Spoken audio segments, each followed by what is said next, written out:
বন্ধুরা দেখো, এই গরিব কৃষক যখন জমি থেকে পাথর বের করছিল তখনই পাথরটি সঙ্গে সঙ্গে সোনা হয়ে যায়। গরিব এই কৃষকটি কাজ করতে করতে অনেক ক্লান্ত হয়ে যায়, যার কারণে সে পাথরের দিকে না তাকিয়ে সে বাড়ি যাওয়ার জন্য রেডি হয়ে যায়। রাস্তা দিয়ে যাওয়ার সময় তার সাথে চৌধুরী সাহেবের দেখা হয়। আরে ভাই, কতদিন তুমি এই জমির পাথর বের করবে? তার চেয়ে বরং জমিটা আমাকে বিক্রি করে দাও, অনেক টাকা পাবে। চৌধুরী সাহেব বাপদাদা মারা যাওয়ার পর শুধুমাত্র এটুকু জমি বাকি আছে, আর এটুকু জমি যদি বিক্রি করে দিই তাহলে আমি খাবো কি? দেখো ভাই, তোমার জমিতে অনেক পাথর আছে, এগুলো সরাতে অনেক টাকা পয়সা প্রয়োজন, এই জন্যই তোমাকে বললাম। আরে ভাই, পরিশ্রম করতে থাকি, ইনশাল্লাহ একদিন পরিশ্রমের ফল পাবো। আরে তুমি একটু ভালোভাবে ভেবে দেখো। হ্যাঁ সাহেব, আমি ভালোভাবে ভেবে দেখেছি, আমি এই জমি কখনো বিক্রি করব না।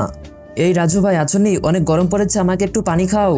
আরে পানি তুমি পরে খাও, আগে আমার দেনাপাওনা শোধ করো। আরে ভাই, আমি তোমার কাছে বোতলের পানি চাইনি, আমাকে শুধু এমনি পানি দাও খাওয়ার। হ্যাঁ বুঝতে পারছি, তুমি আমার বাকি টাকাগুলো পরিশোধ করো। ভাই এই মুহূর্তে খুবই অভাবে আছি, তোমাকে আমি তোমার টাকাগুলো সময় মতো পরিশোধ করে দিব। আরে ভাই, তুমি এই কথা তো প্রতিদিনই বলো, দাও দাও করে আর দেওয়া হয় না তোমার। আরে ভাই বিশ্বাস করে, আমি তোমাকে সময় মতো দিয়ে দিব। আরে তোর আর কোনো কথাই আমি শুনবো না, এই যে তোর কোদাল আমি রেখে দিলাম, তুই যখন পুরো টাকাটা পরিশোধ করতে পারবি তারপর তুই এসে কোদালটা নিয়ে যাস। আরে ভাই, তুমি আমার সাথে এমনটা করতে পারো না, তুমি যদি আমার কোদালটি রেখে দাও তাহলে আমি আমার জমি থেকে পাথর কিভাবে বের করবো? আরে ভাই, সেটা তো আমার দেখার দরকার নাই, তুমি শুধু আমার টাকাগুলো পরিশোধ করো, তারপর এসে কোদাল নিয়ে যাও। ভাই একটু রহম করো, একটু দাও না। আরে ভাই, তোমাকে বলছি না দিব না, যাও এখান থেকে। আসসালামু আলাইকুম রহমান ভাই। ওয়ালাইকুম আসসালাম।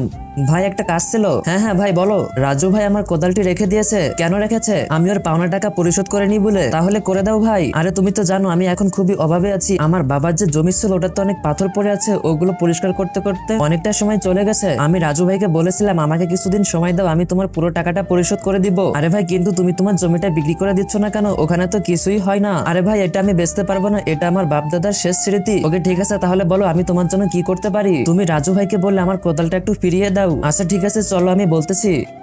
বন্ধুরা পার্ট 2 দেখার জন্য লাইক সাবস্ক্রাইব করো।